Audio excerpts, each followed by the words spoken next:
அஸ்ஸலாமு அலைக்கும். Hi friends, welcome back to Rasheeda's hobbies. இன்றைக்கி ஒரு ஈவினிங் vlog தான் பார்க்க போகிறீங்க. அன்றைக்கி பார்த்திங்க அப்படின்னா எங்கள் ஊரில் கிளைமேட்டு மழை வர மாதிரி நல்லா மேகமூட்டமாக வானம் இருட்டிகிட்டு இருந்தது.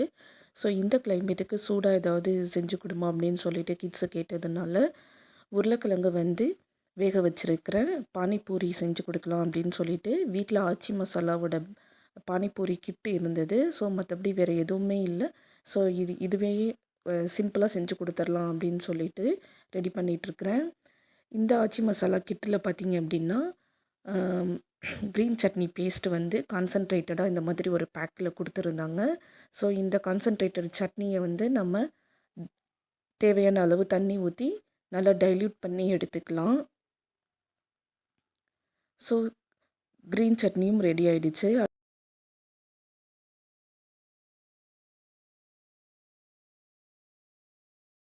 ஸ்வீட் சட்னிக்கும் ஒரு பேக்கு கொடுத்துருந்தாங்க. டேட்ஸ் அண்ட் டேமரின் போட்டு செஞ்ச ஸ்வீட் சட்னியும் கொடுத்துருந்தாங்க. இந்த பேக்கில் நல்லா கான்சன்ட்ரேட்டடாக இருந்தது. அதையும் நம்ம வந்து தேவையான அளவு தண்ணி ஊற்றி இதையும் நல்லா டைல்யூட் பண்ணி எடுத்துக்கலாம். இப்போ இதுவுமே ரெடி ஆகிடுச்சு.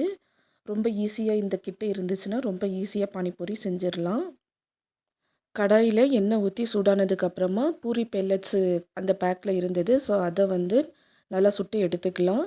இந்த ஆயில் பார்த்திங்க அப்படின்னா நல்லா ஹை ஃப்ளேமில் வச்சு நல்லா சூடானதுக்கப்புறமா பூரி பெல்லட்ஸை போட்டதுக்கப்புறம் நம்ம வந்து ஃப்ளேமை வந்து சிம் பண்ணி வச்சோட்டோம் அப்படின்னா இந்த மாதிரி நல்லா உப்பி வரும் பூரி. ஸோ இந்த மாதிரி எல்லா பூரி பெல்லட்ஸையுமே வந்து நல்லா சுட்டு எடுத்துக்கலாம். இந்த மாதிரி பெரட்டி பெரட்டி சுட்டோம் அப்படின்னா நல்லா உப்பி வருது.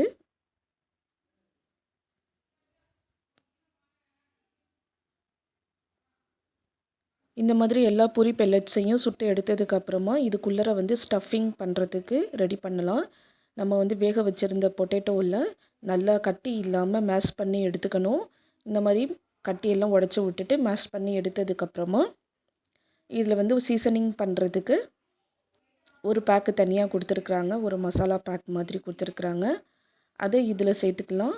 இந்த மசாலா பேக்கில் பார்த்திங்கன்னா சீசனிங்கில் கொஞ்சம் நல்லா காரமாக இருக்கிறதுனால கிட்ஸுக்கு நான் செஞ்சு கொடுக்குறதுனால கம்மியாக தான் போட்டிருக்கிறேன் இந்த சீசனிங் மசாலாவை. இப்போது இது போட்டதுக்கப்புறம் இதை நல்லா மிக்ஸ் பண்ணி வச்சுக்கலாம். இப்போ இது கூட வந்து நம்ம அவிச்ச பச்சைப்பயிறு இந்த மாதிரி இல்லைன்னா கொண்டக்கடலை இந்த மாதிரி ஏதாவது ஒரு பயறு வகைகள் கூட நம்ம சேர்த்துக்கலாம். இப்போ நான் திடீர்னு செய்கிறதுனால இது மட்டும்தான் மேஷ்டு பொட்டேட்டோ மட்டும்தான் ஸ்டஃபிங்க்கு வைக்கிறேன்.